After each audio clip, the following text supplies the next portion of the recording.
The Grand Council chamber stretched wide enough to hold representatives from 200 species. Crystalline pillars reached toward a domed ceiling that displayed the swirling colors of the galaxy itself. Ambassador Jiwoo Park sat in the human section, a modest area near the back where younger species were placed. She watched as High Commander Zelnath of the Vraxian Empire approached the central platform. Zelnath was impressive by any measure. His scaled body stood 3 meters tall, and his 4 arms spread wide in a gesture of dominance. The Vraxians had been a council power for over 6,000 years. When Zelnath spoke, others listened. "Esteemed members of the Galactic Concil," Zelnath began, his voice resonating through the chamber. "Today marks a glorious moment for the Vraxian Empire. We announce our expansion into Sector 447, a region of unclaimed space that will provide new worlds for our growing population." Murmurs of approval rippled through the chamber. Several species representatives nodded their various heads in agreement. Expansion into unclaimed territory was a respected practice among galactic civilizations. As long as no one already lived there, the first to claim it gained legitimate ownership. Jiwoo remained still in her seat. Her hands rested calmly on the armrests of her chair. Her face showed no emotion as she listened to Zelnath describe the 12 worlds they would colonize. He painted pictures of great cities that would rise on empty planets. He spoke of resources that would benefit the entire council through trade. "These worlds have sat empty for millions of years," Zelnath continued. "No species has claimed them. No civilization has touched them. They are ours by right of discovery." More nods, more agreements. The Quellan delegate, a being named Softwing who resembled a large butterfly with 6 eyes, tilted her head in what might have been approval. The Korthon representative, whose rocky form had witnessed 3,000 years of council sessions, rumbled his agreement. Jiwoo touched the control panel on her chair's arm. A soft chime indicated she requested permission to speak. The council's AI moderator recognized her request and displayed it on the main screen. Several representatives groaned quietly. The humans had only been on the council for 47 years. Many still saw them as children playing in an adult's universe. "The chair recognizes Ambassador Jiwoo Park of Earth," the AI announced. Jiwoo stood and walked to the speaking platform, reserved for responding delegates. She moved with quiet confidence, her simple blue diplomatic uniform a stark contrast to the elaborate robes and armor worn by other ambassadors. She was small, compared to most species present. Even among humans, she was not particularly tall, but she carried herself with a dignity that made some of the older delegates pause. "Thank you," Jiwoo said. Her voice was calm and clear. "I have listened to High Commander Zelnath's proposal with great interest. However, I must respectfully provide a warning to this council and to the Vraxian Empire." Zelnath's head crest rose in what Jiwoo recognized as irritation. "A warning? From humanity? This should be entertaining." "Olever, Alredian." Some delegates laughed. Jiwoo waited patiently for the noise to fade. "Sector 447 is not unclaimed," she said simply. "I strongly advise the Vraxian Empire to choose a different region for expansion. That sector is not available." The laughter grew louder. Zelnath's crest flushed a deeper purple, a sign of amusement among his species. "Ambassador Park," Zelnath said with barely hidden mockery. "Our surveys show no settlements, no structures, no signs of civilization in that entire region. Our deep space probes have examined every world. They are empty." "Your probes may not have looked carefully enough," Jiwoo replied. "I am telling you now, with complete honesty, that you should not go there. Choose different worlds. There are thousands of other systems available for colonization." "Is humanity claiming those worlds?" asked the Korthon delegate, his voice like grinding stone. "Does Earth possess territory we don't know about?" "I am not making a territorial claim on behalf of Earth," Jiwoo said carefully.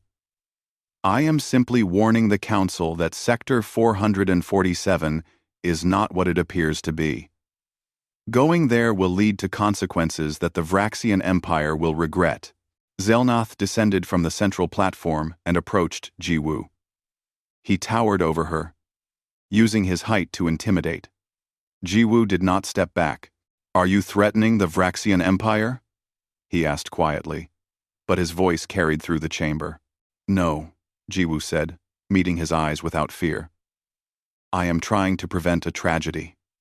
I am asking you, as one sentient being to another, to reconsider this decision." "Why?" Zelnath demanded. "Give us one legitimate reason why we should abandon our plans based on the words of a species that has barely learned to travel between stars." Jiwoo was silent for a long moment. When she spoke, her voice carried a weight that made several delegates lean forward. 73 years ago, Earth launched a colony ship called New Horizon. 50,000 people were aboard. Men, women, and children, seeking a new home among the stars. They were heading for a cluster of worlds that seemed perfect for human life. Good water, breathable atmosphere, rich soil. They sent regular messages home for the first 2 years of their journey. She paused, and something in her expression made the chamber grow quiet. Then the messages stopped. "We sent search missions. 3 different expeditions over 20 years. None of them ever returned. Eventually, we had to accept that we had lost them. 50,000 people. Gone into the darkness of space.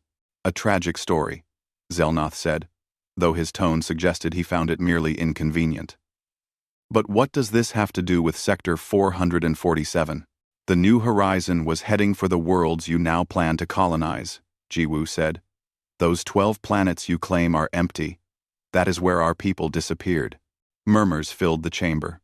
Soft wings fluttered with what might have been concern. "So you admit you have no current claim," Zelnath said triumphantly. "A failed colony from 7 decades ago gives you no rights. If your people died there, then the worlds are indeed empty and available." "I did not say they died," Jiwoo replied softly. Zelnath stared at her. "You said they disappeared. You said the messages stopped." "Jun's sign. Yes. But I did not say they died." Jiwoo looked around the chamber, making eye contact with as many delegates as she could. "I am asking the Council, one final time, do not support this expansion. Do not send ships to Sector 447. What you find there will not be what you expect." "Enough of this mystery," Zelnath snapped. He turned to address the full council.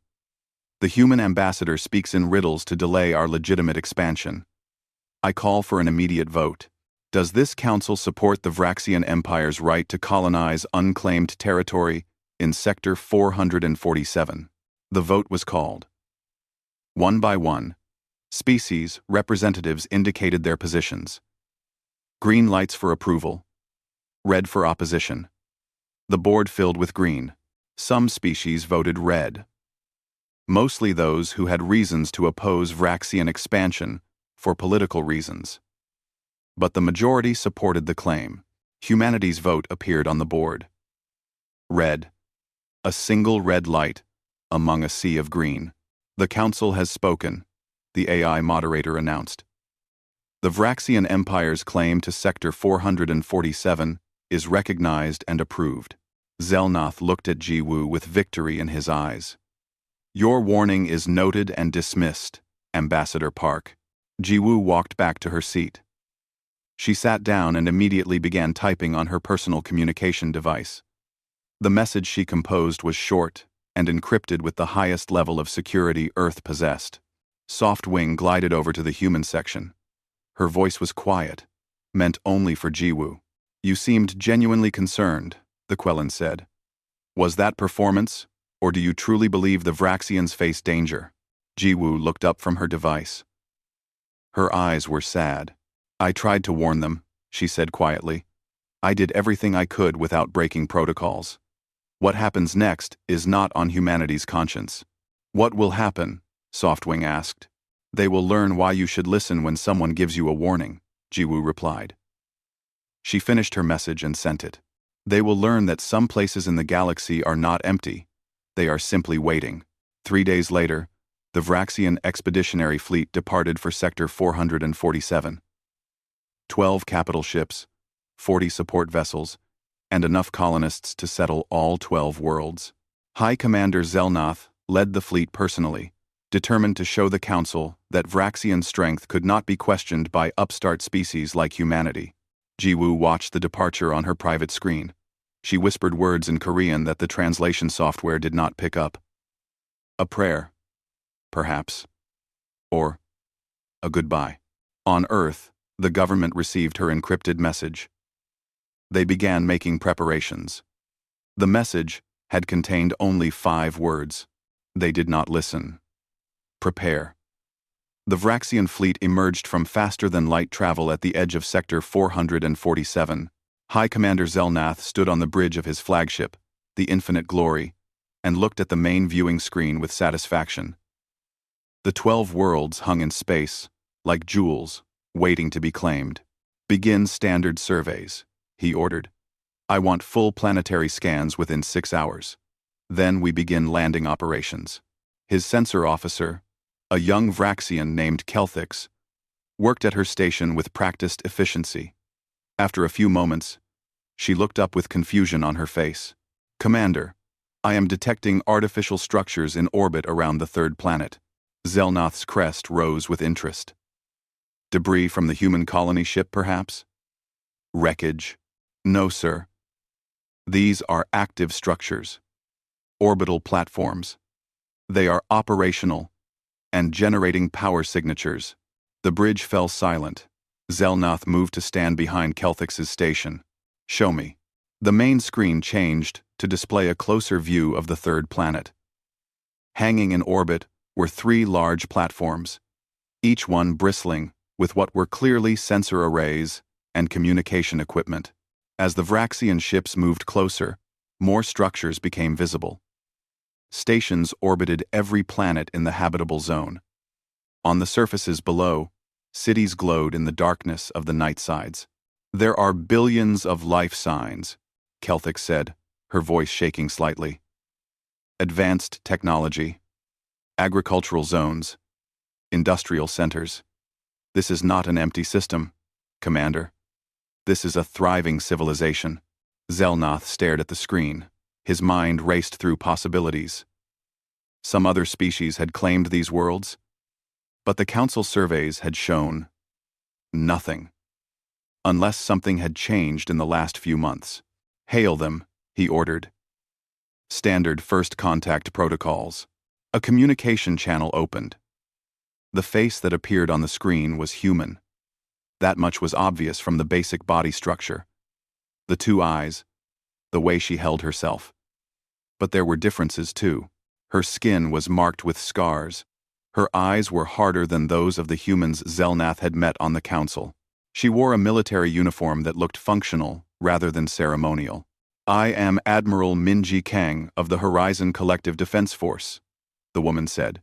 Her voice was cold and professional. You have entered our territory without permission. State your intentions. Zelnath felt his crest flush with anger. Humans. Of course it was humans. I am High Commander Zelnath of the Vraxian Empire. These worlds were surveyed and claimed by my government with full approval of the Galactic Concil. You are occupying Vraxian territory. You will evacuate immediately. The human admiral's expression did not change. These worlds belong to the Horizon Collective. We have lived here for 70 years. We built our homes here. We buried our dead here. This is our territory, and you are trespassing. The Galactic Council recognizes no such entity as the Horizon Collective, Zelnath said. As far as galactic law is concerned, you do not exist. These are unclaimed worlds. Then the Galactic Council is mistaken, Kang replied. We exist. We claim these worlds, and we will defend them. Zelnath made a gesture to cut the communication. He turned to his command staff. This is clearly a rogue human colony. Earth probably does not even know they are here. We will proceed with our colonization as planned. If they resist, We will use minimum necessary force to remove them. His tactical officer, a scarred veteran named Gruth, looked uncertain. Commander, I am reading significant military installations on those platforms. Their defensive capabilities appear substantial. They are humans, Zelnoth said dismissively. A lost colony that has been isolated from their homeworld for decades. Whatever weapons they have cobbled together will be no match for Vraxian military technology. Prepare a warning shot. Target one of their empty orbital platforms. We will show them we are serious. The Infinite Glory's main cannon charged. Energy built up in the weapon systems until it reached full power. Then, a brilliant beam of concentrated force lanced out across the void and struck one of the orbital platforms. The structure shuddered from the impact, but remained intact. Scorch marks appeared on its hull, but its systems continued operating.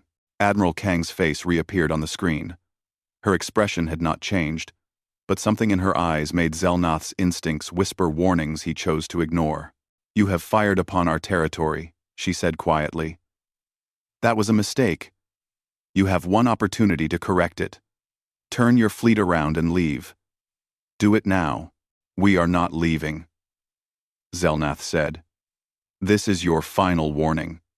Evacuate these worlds within 24 hours, or face the consequences." Kang was silent for a moment.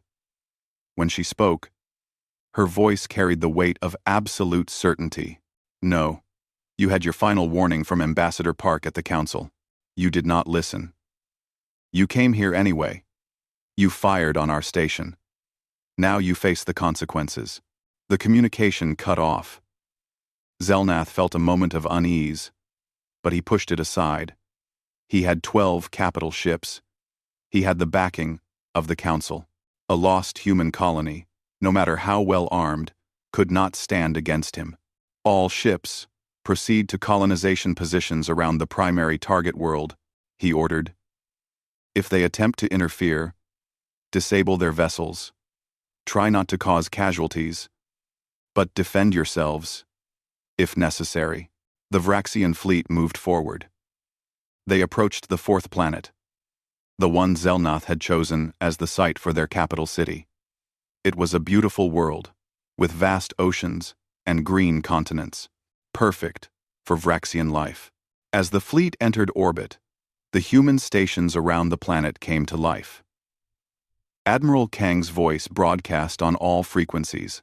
"All Horizon Collective Forces. This is Admiral Kang. Defense Protocol 7. Show them who we are."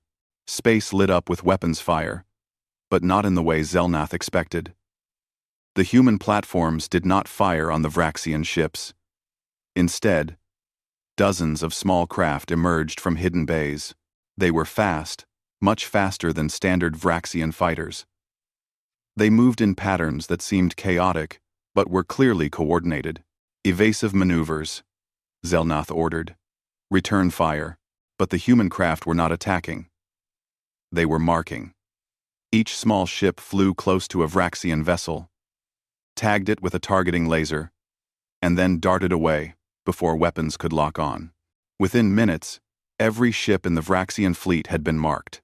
Then the platforms fired.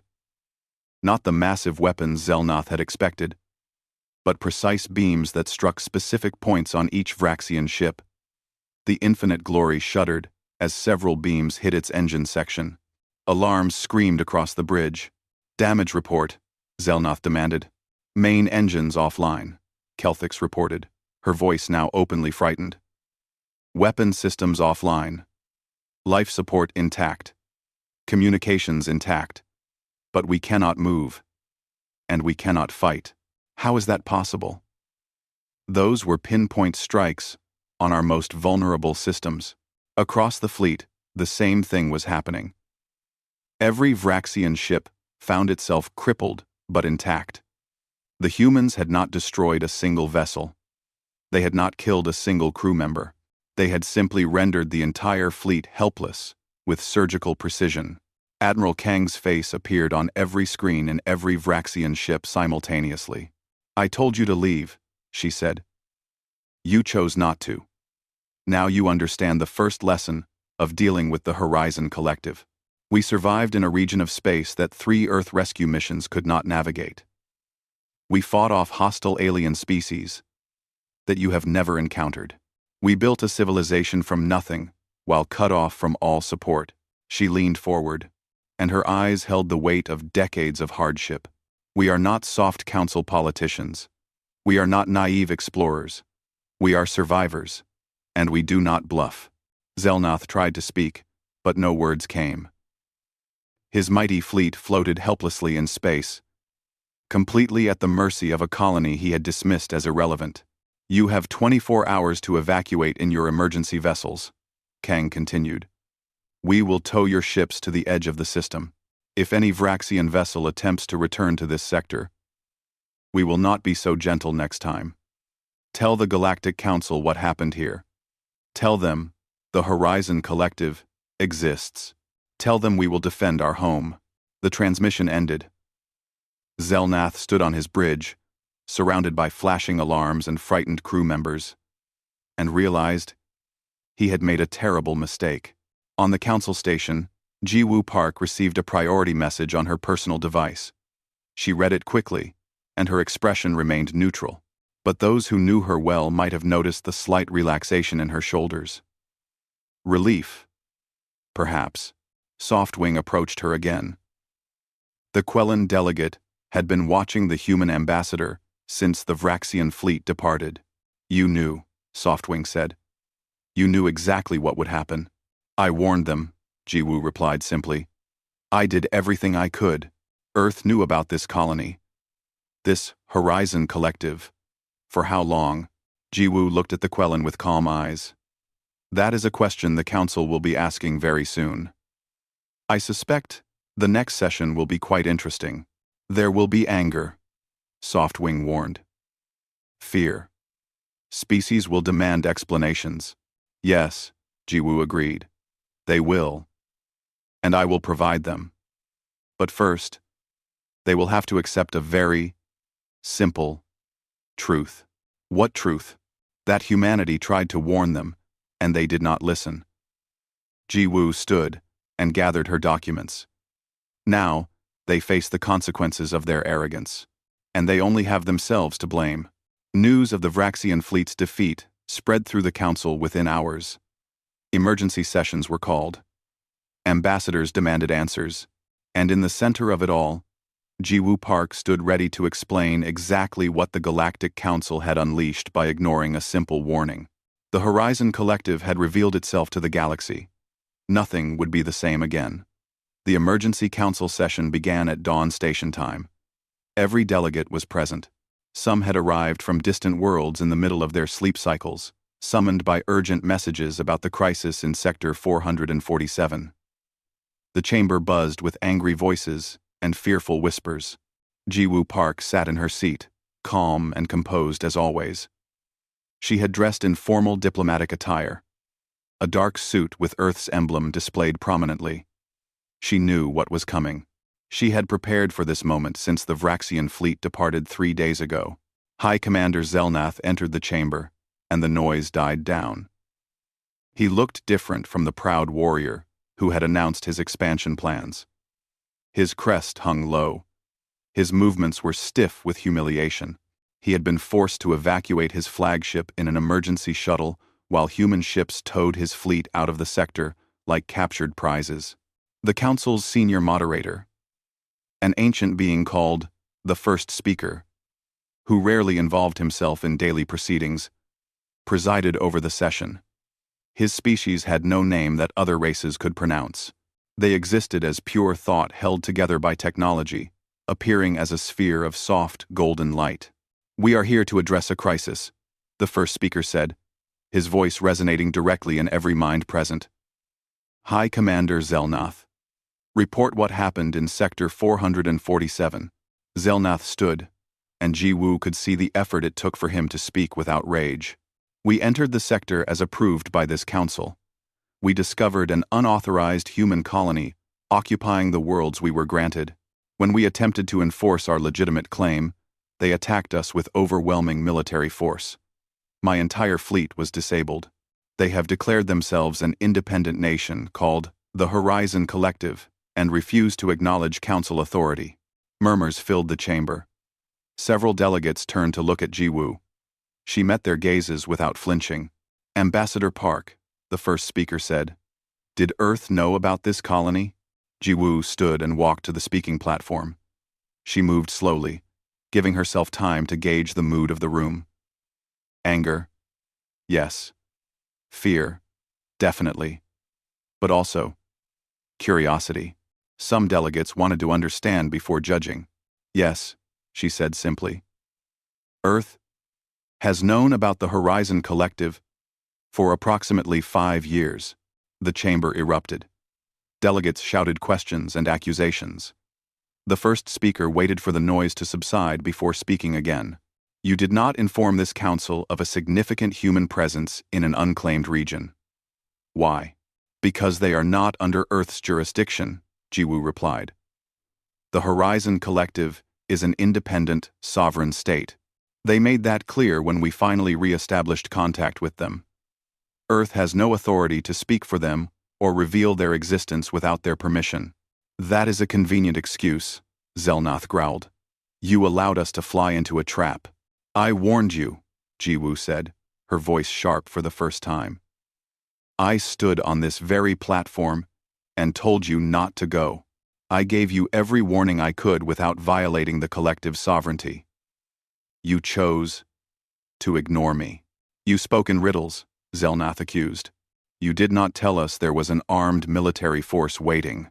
I told you the sector was not empty. I told you that you would face consequences. I told you to choose different worlds. Jiwoo looked around the chamber.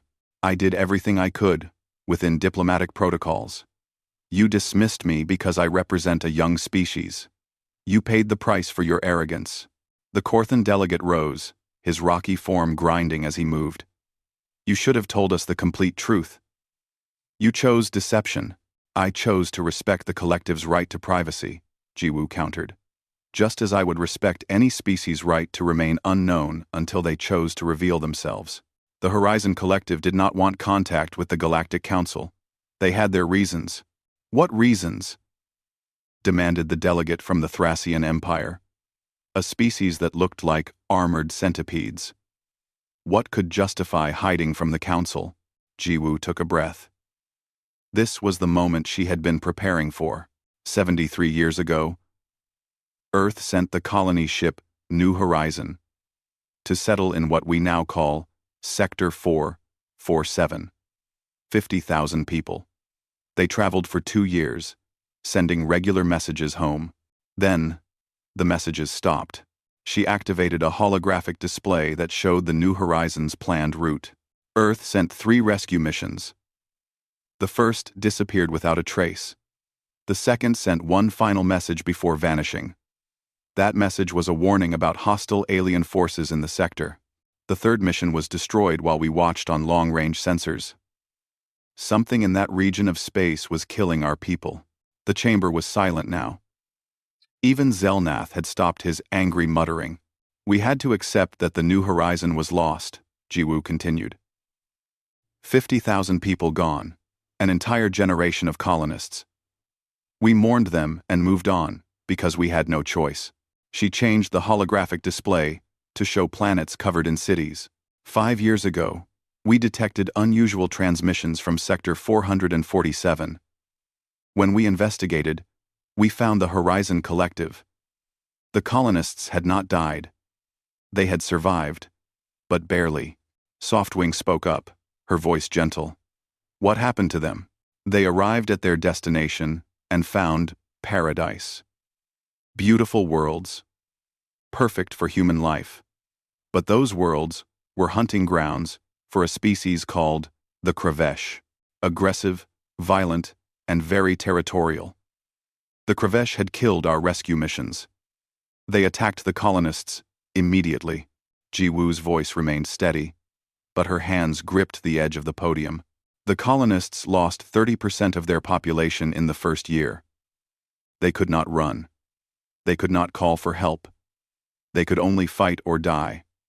So they fought. For 3 generations, they fought. They built weapons. They built ships. They became soldiers because they had no choice. Eventually, they defeated the Kravesh. They drove them out of the sector and claimed those 12 worlds with their own blood. She looked directly at Zelnath. They survived something that destroyed 3 Earth military expeditions. They built a civilization in a war zone, while cut off from all support, and when Earth finally found them, they told us they wanted to remain independent. They had earned their freedom through sacrifice. They did not trust outsiders, because outsiders meant death. We respected that choice. The first speaker's light pulsed thoughtfully. Why reveal themselves now? They did not choose to, Jiwoo said. You forced them to by invading their territory. They wanted to be left alone. You would not leave them alone. So they defended their home. Jiwoo said, with problem Sao. By attacking a council-approved expedition, the Thracian delegate hissed. That is an act of war against the council itself. They attacked invaders who fired first, Jiwoo corrected. High Commander Zelnath fired on one of their stations before they responded. By any interpretation of galactic law, they were defending themselves. They disabled an entire fleet without destroying a single ship, Softwing observed. That shows remarkable restraint. They could have destroyed us, Zelnath admitted quietly. Their weapons were more than capable. But they chose to disable and release us instead. Even after I fired first. Because they are not monsters, Jiwoo said. They are humans who survived hell and came out the other side, still holding on to their principles. They do not kill unnecessarily, but they will defend what is theirs. The Korthan delegate rumbled thoughtfully. What does Earth want from this council? Recognition, Jiwoo said simply. The Horizon Collective should be acknowledged as a sovereign, independent state, with full rights under galactic law. Their claim to Sector 447 is legitimate by right of settlement and blood. Unacceptable, Zelnath said. This sets a dangerous precedent. Any lost colony could claim independence. Any lost colony that survives impossible odds and builds a civilization alone has earned that right, Jiwoo countered. Would you deny them their sovereignty after they bled for it? Arguments erupted across the chamber. Some species supported recognition. Others feared the precedent. Still others simply hated the idea of humanity gaining more influence in the galaxy. The first speaker let them argue for several minutes before calling for silence. This matter requires careful consideration, he said. We will hear testimony from the Horizon Collective themselves before making any decisions. Ambassador Park, can you arrange this? Yes, Jiwoo said. Admiral Kang has agreed to address the Council via secure hologram. Then we will reconvene in 2 days, the first speaker declared. All delegates will review the evidence presented. We will vote on recognition. At that time, the session adjourned, but delegates did not leave quickly. Groups formed, arguing and debating. Jiwoo noticed Softwing approaching and waited. You handled that well, the Quellan said. But you have made enemies today. I made enemies the moment I warned Zelnath not to go, Jiwoo replied. Some species will never accept humanity as their equal. Quote, what if the Council refuses recognition? Jiwoo smiled, but it did not reach her eyes. Then the Horizon Collective continues as they have been. Independent, isolated, and dangerous to anyone who threatens them. Recognition or not, they exist. They are strong, and they will not be moved. You admire them. I envy them, Jiwoo said honestly. They survived the worst the galaxy could throw at them and remained human. They did not become cruel. They did not abandon their values. They simply became strong enough to protect those values. That is something worthy of respect. 2 days later, Admiral Minji Kang appeared before the Galactic Council. Her hologram stood in the center of the chamber, life-sized and solid-looking. She wore her military uniform with pride. Scars marked her face and hands. Her eyes swept across the assembled delegates, with the calm assessment of a warrior evaluating potential threats. "I am Admiral Kang," she said. "I speak for the Horizon Collective. We did not ask to appear before you. We did not seek your recognition. We were content to remain unknown. But you forced this confrontation by invading our home." Zelnath bristled, but the first speaker stopped him from interrupting. "Tell us your story," the first speaker requested. "Help us understand." Kang nodded. "My grandmother was 12 years old when the New Horizon arrived at the colony worlds. She watched her parents die in the first Kravesh attack. She learned to fire a rifle at age 13. By 15, she was leading defense squads. She lived to see her grandchildren born free on a safe world, but she never forgot the cost." Kang activated her own holographic display. Images appeared of battles, of construction, of children growing up in fortified settlements. "We lost 15,000 people to the Kravesh. 30% of our original population. We fought them for 40 years before we finally drove them out. Every person in the collective has lost family to that war. We built our civilization on graves." She showed images of thriving cities, of orbital stations, of fleets of ships, but we did not just survive. We built something beautiful. We created a society that values strength, but also compassion. We are warriors because we had to be. But we are also farmers, teachers, artists, and scientists. We are human in all the ways that matter. "Why not rejoin Earth?" the Thracian delegate asked. "Because we are not Earth's children anymore," Kang replied. "We love our ancestors' homeworld. We honor our connection to them. But we are our own people now. We earned our independence with blood and tears. We will not give it up." Softwing asked. "What do you want from the Council?" "Nothing," Kang said bluntly. "We do not need your recognition to exist. We do not need your trade. We do not need your protection. We can stand alone as we have always done." But Ambassador Park suggested that formal recognition might prevent future misunderstandings. "We agreed to try diplomacy before someone else makes Zelnath's mistake." "Known. And formal, on the planetary, and fival." The implications hung heavy in the air. The Horizon Collective would defend themselves against anyone, even the entire Council if necessary. "We offer you a choice," Kang continued. "Recognize us as equals, and we can discuss peaceful coexistence. Refuse recognition, and we simply continue as we are. But understand this clearly. Sector 447 is ours. We will defend it against anyone. Next time, we may not show restraint." The vote came the following day. It was close. Many species voted against recognition, out of fear or political calculation. But enough voted in favor, swayed by the collective's obvious strength and the validity of their claims. The Horizon Collective became the newest independent member of the Galactic Council. Admiral Kang would take a seat beside Ambassador Park, representing humanity's two branches to the galaxy. Ji Woo watched the vote results appear on the main display and allowed herself a small smile. The first warning had been ignored. But now, the galaxy would learn to listen when humans spoke. Both branches of humanity would make sure of that. 3 weeks after the Horizon Collective's recognition vote, Ji Woo Park sat in her private office, reviewing reports, when her secure communication system chimed. The encryption level indicated the message came from Earth's intelligence division. She opened it and read quickly. Her expression remained neutral, but her fingers tightened on the datapad. Someone was building a coalition. Multiple species were holding secret meetings.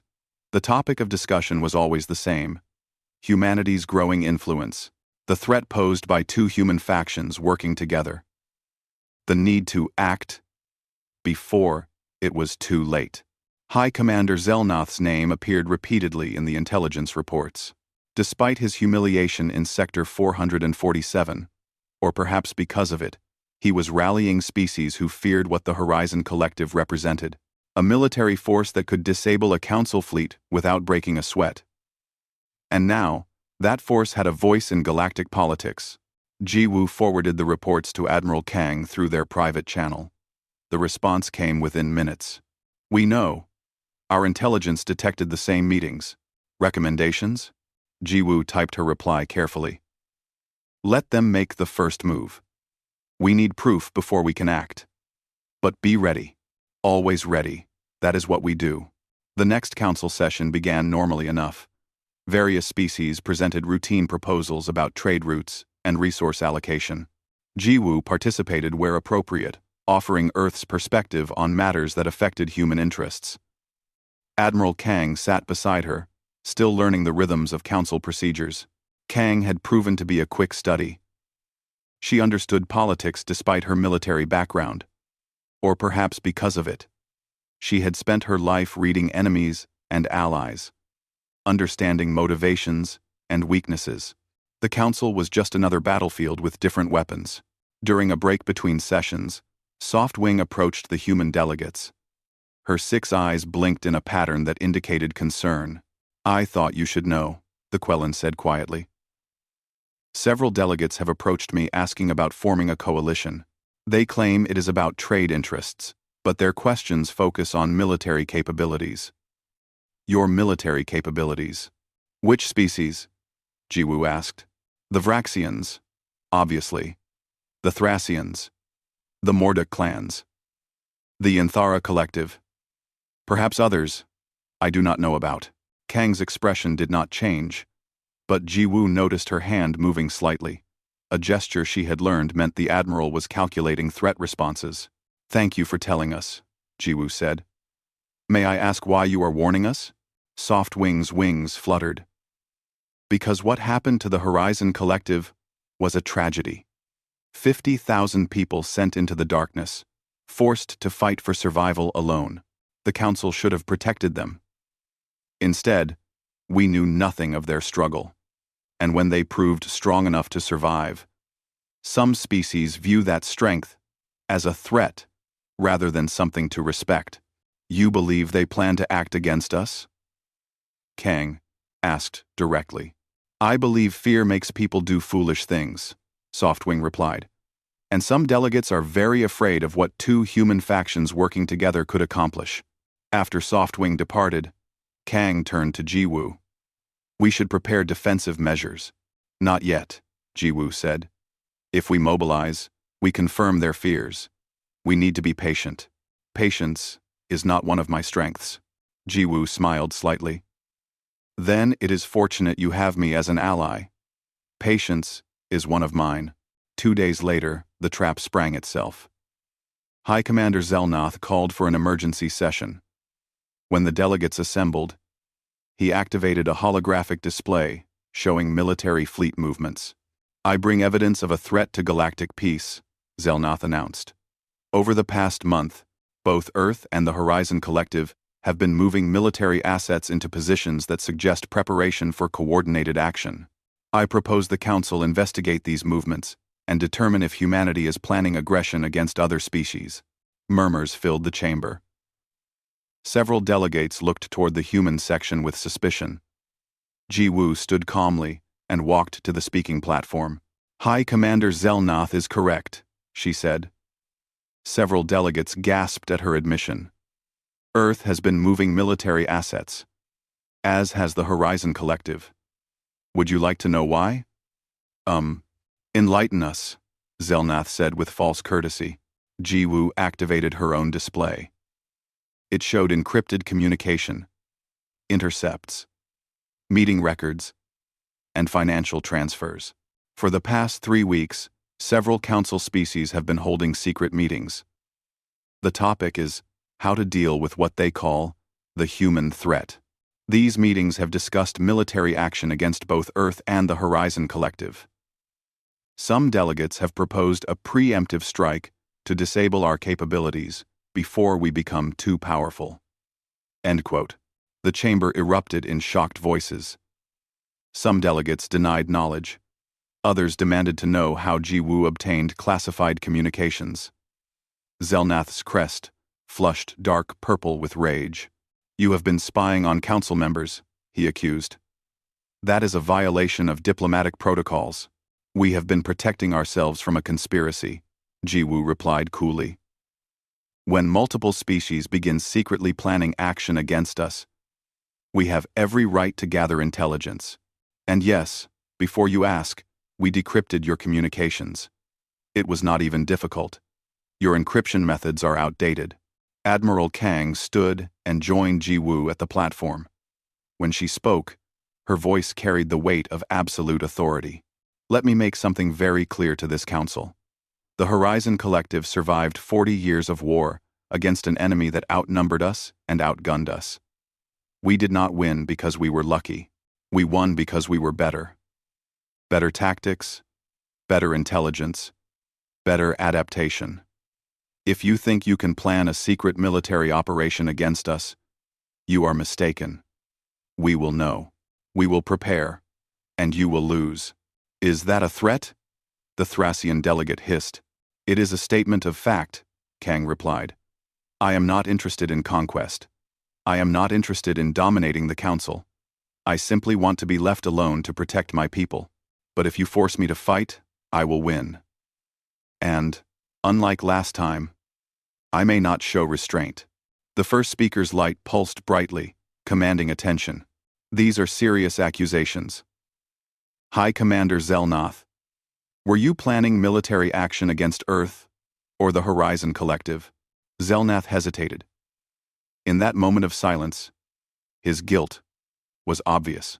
"I was exploring options for responding to human expansion," he said carefully. "You held 23 secret meetings," Jiwoo said. "You discussed fleet positioning, weakness analysis, and optimal strike timing. That goes far beyond exploring options." She changed the display to show detailed records of each meeting, complete with attendance lists and discussion topics. Several delegates looked down, unable to meet her gaze. "You plan to strike us because you fear us," Jiwoo continued. "But your fear is based on misunderstanding.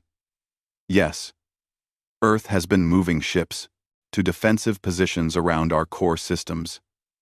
Yes, the Horizon Collective has been preparing to defend their territory. We were not planning to attack anyone. We were preparing to defend ourselves against you." Soft Wing stood, her wings spreading wide. "The Quellan Alliance did not participate in these meetings. We were not even informed of them.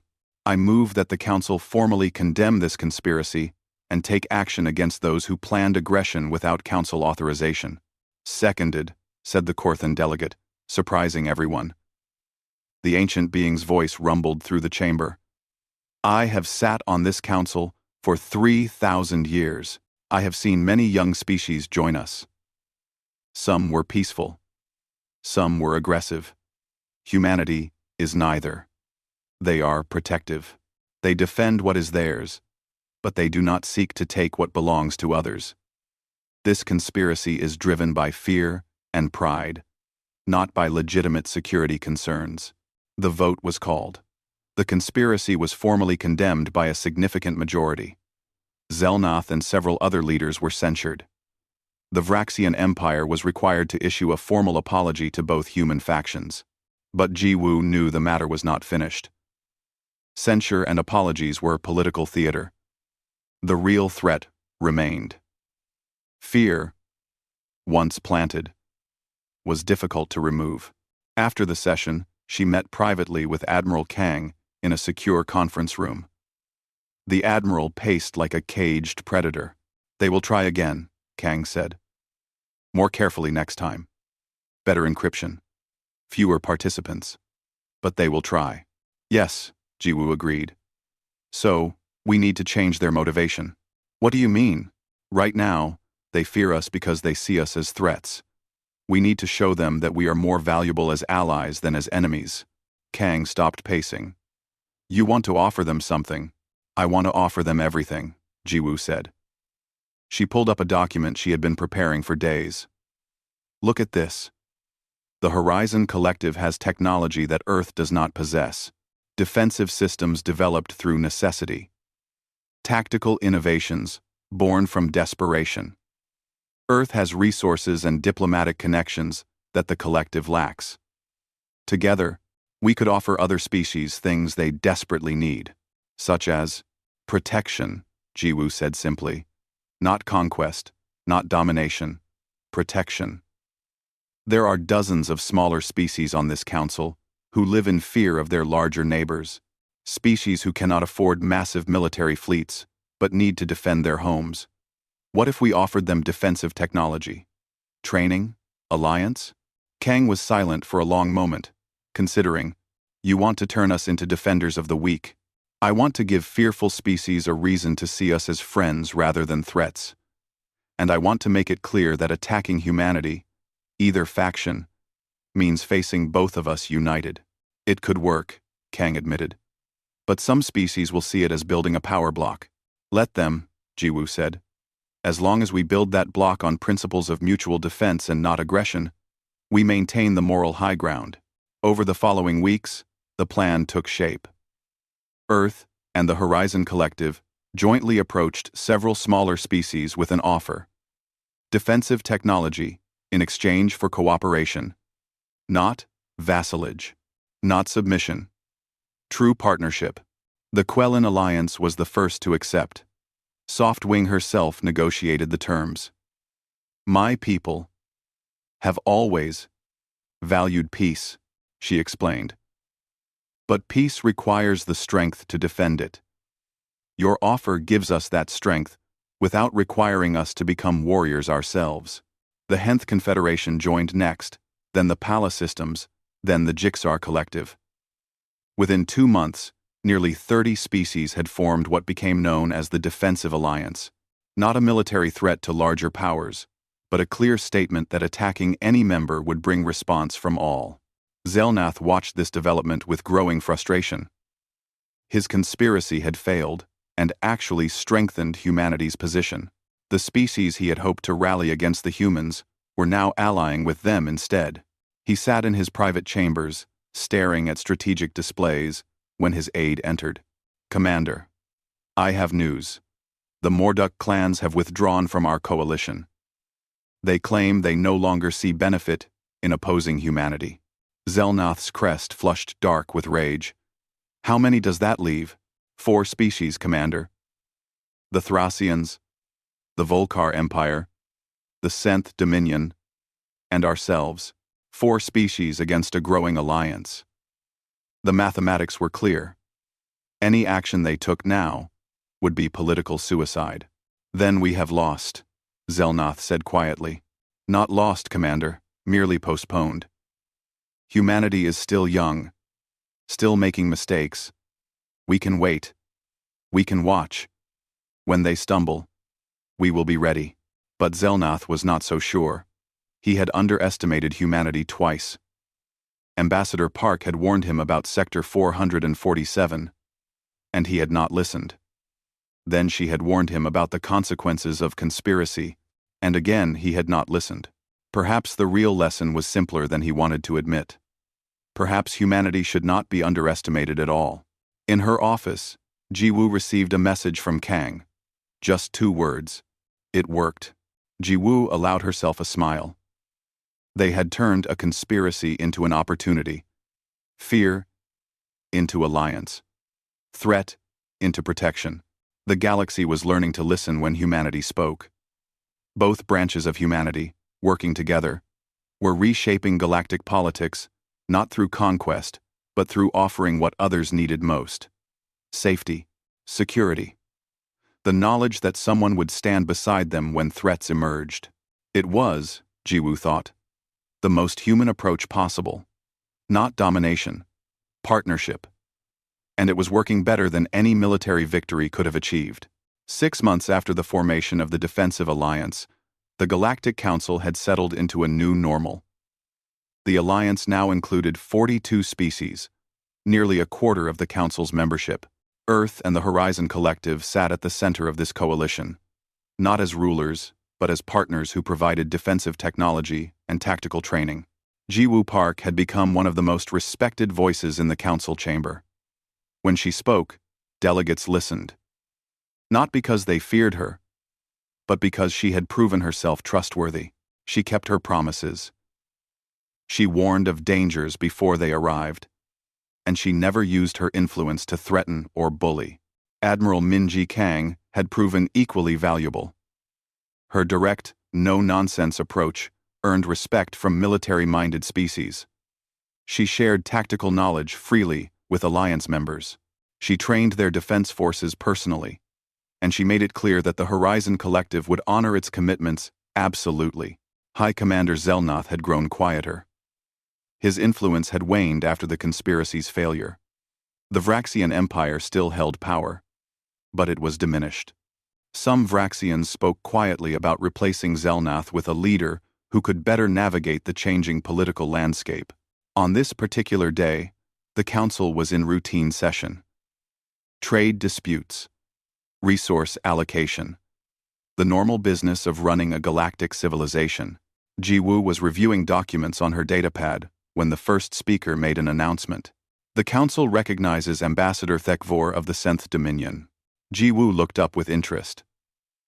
The Senth were one of the 4 species who had remained aligned with Zelnoth after the conspiracy collapsed. They were aggressive, expansionist, and dismissive of species they considered weak. Ambassador Thekvor was a massive being, armored in natural bone plates and standing over 4 meters tall. Honored delegates, Thekvor rumbled. The Senth Dominion announces our intention to expand into the Outer Rim territories. These regions are sparsely populated by primitive species who have not achieved space travel. Under galactic law, we claim the right of advanced settlement. Jiwoo felt a chill run down her spine. The Outer Rim territories were home to dozens of pre-spaceflight civilizations. Under Council law, advanced species could claim such worlds if the native population was judged incapable of self-defense. It was a controversial law that many, including Earth, had argued against. We will begin establishing settlements within the month, Thekvor continued. Any native populations will be relocated to preserve their cultures while allowing our expansion. Several delegates nodded approval. This was technically legal under current council laws, distasteful to some, but legal. Jiwoo touched her control panel, requesting permission to speak. The first speaker acknowledged her. Ambassador Thekvor, Jiwoo said calmly, walking to the speaking platform. I would advise the Senth Dominion to reconsider this action. Thekvor's multiple eyes focused on her. On what grounds? Ambassador Park? We are following established protocols. You are following the letter of the law while violating its spirit, Jiwoo replied. But that is not why I am warning you. I am warning you because you are making a mistake that will cost you dearly. Murmurs filled the chamber. Delegates remembered the last time Jiwoo had issued a warning. Some, like Zelnoth, still bore the scars of ignoring her. The Outer Rim contains primitive civilizations, Thekvor said dismissively. They pose no threat to the Senth Dominion. The natives do not, Jiwoo agreed. But you are not just displacing them. You are stepping on something much more dangerous. Admiral Kang stood beside Jiwoo, her presence adding weight to the warning. 13 years ago, Kang said, the Horizon Collective made first contact with several species in the Outer Rim. They were pre-spaceflight but showed remarkable potential. We did not colonize their worlds. We did not displace them. Instead, we offered them a choice. Join us as equal partners, learn from us, grow with us, or remain independent, and we would respect their boundaries. Several of those species accepted our offer, Jiwoo added. They are now under the protection of the Defensive Alliance. Any attempt to colonize their worlds will be considered an act of aggression against Alliance members. Thekvor's bone plates rattled, a sign of anger among his species. You dare claim pre-spaceflight primitives as allies? That is absurd. They are not primitives, Kang said coldly. They are emerging civilizations being given the chance to develop naturally instead of being conquered or displaced. And yes, they are our allies. We have treaties. We have agreements. We will honor them. The chamber erupted in arguments.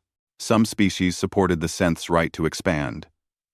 Others questioned whether pre-spaceflight civilizations could be legitimate alliance members. Still, others saw this as another human power play. Zelnoth stood, and the noise died down. Everyone wanted to hear what the disgraced commander would say. "Ambassador Park," he said carefully, "you warned me not to enter Sector 447. I did not listen, and I paid the price. I learned to take your warnings seriously. So I ask you now, directly. What exactly will happen if the 10th Dominion proceeds with their expansion?" Jiwoo looked at Zelnoth with something that might have been respect. He had learned. He had grown. He was still her opponent in many ways, but he was no longer a fool. "If 10th ships enter the protected worlds in the Outer Rim," Jiwoo said, "they will face not just the Horizon Collective's defense forces. They will face a coalition of 7 emerging civilizations who have been training with us for over a decade. They will face species who remember what it means to be threatened by larger powers. And they will face the combined might of the Defensive Alliance, because we will honor our commitments." "You would go to war over primitives?" Thekvor asked incredulously. "We would go to war over our allies," Kang corrected. "Their level of technology is irrelevant. They are under our protection. That protection is not conditional." Softwing spoke up, her voice gentle but firm. "The Quellan Alliance supports this position. We have met some of these emerging species. They are remarkable. They deserve the chance to develop freely. The 10th Dominion should choose different worlds for expansion." One by one, Alliance members voiced their support. 42 species standing together. Not for conquest, not for resources, but for the principle that the strong should protect the weak, not exploit them. The first speaker let the voices settle before speaking. "Ambassador Thekvor, you have heard the warnings. Does the 10th Dominion wish to reconsider?" Thekvor looked around the chamber, calculating. His species was powerful, but not powerful enough to face a coalition of 42 species, plus the emerging civilizations they protected. "The 10th Dominion will review other expansion options," he said finally. "We have no desire for unnecessary conflict." It was as close to backing down as the 10th could manage without losing face. Jiwoo nodded respectfully, giving him that dignity. After the session ended, Zelnoth approached the human delegates. His crest was neutral, showing neither aggression nor submission. "That was well done," he said. "You turned a legal expansion into a moral issue. You forced the 10th to back down without firing a shot." "We did not want to fight," Jiwoo said. "We simply wanted to protect our friends." "Your friends," Zelnoth repeated. 7 species who cannot yet travel between stars. And you would risk war for them?" "Yes," Kang said simply. "That is what friends do." Zelnoth was silent for a moment. When he spoke, his voice was thoughtful. "The Vraxian Empire has been a council power for 6,000 years. We have built our strength on military might and strategic expansion. We have taken what we wanted because we were strong enough to take it.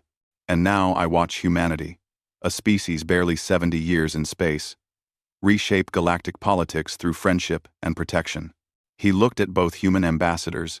"I do not know if what you are doing is wisdom or foolishness, but I know this. You warned me twice. You were right both times.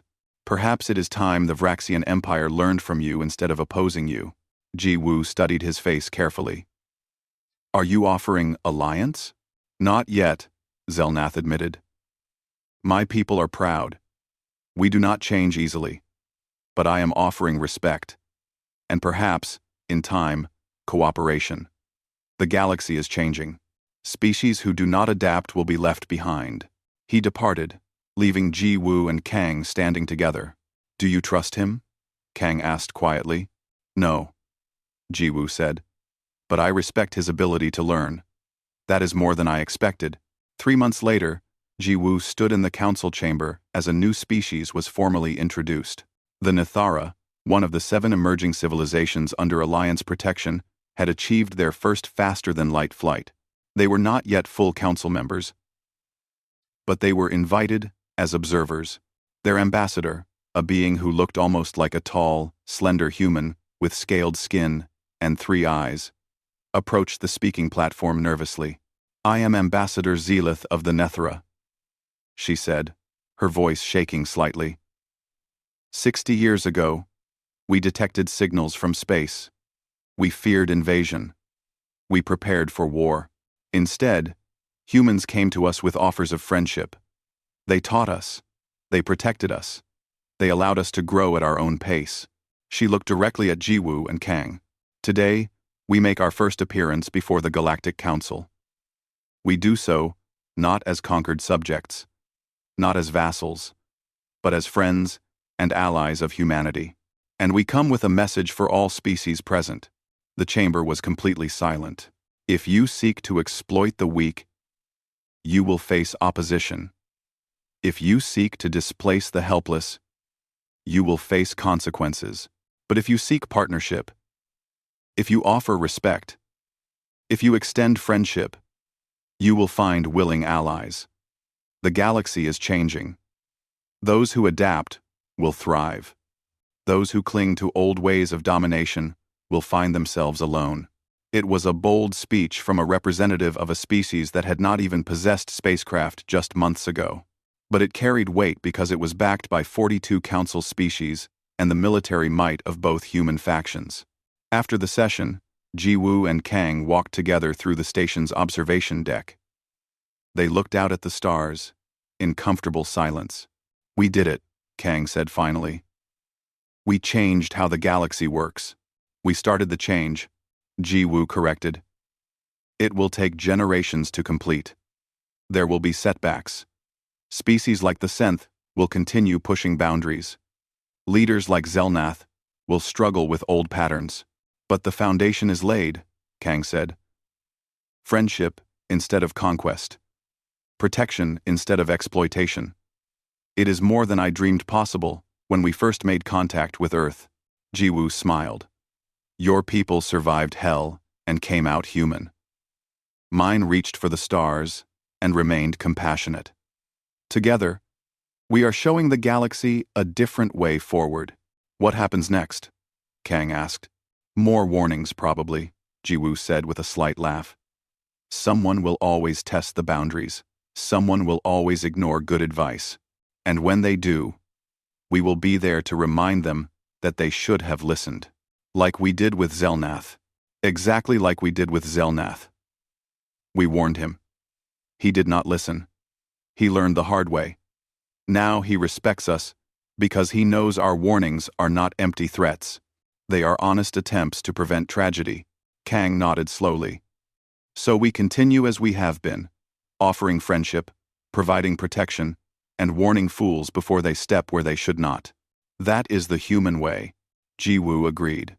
"Both branches of humanity. We do not seek to rule. We seek to help. And when help is refused, we make sure the refusal comes with full knowledge of the consequences."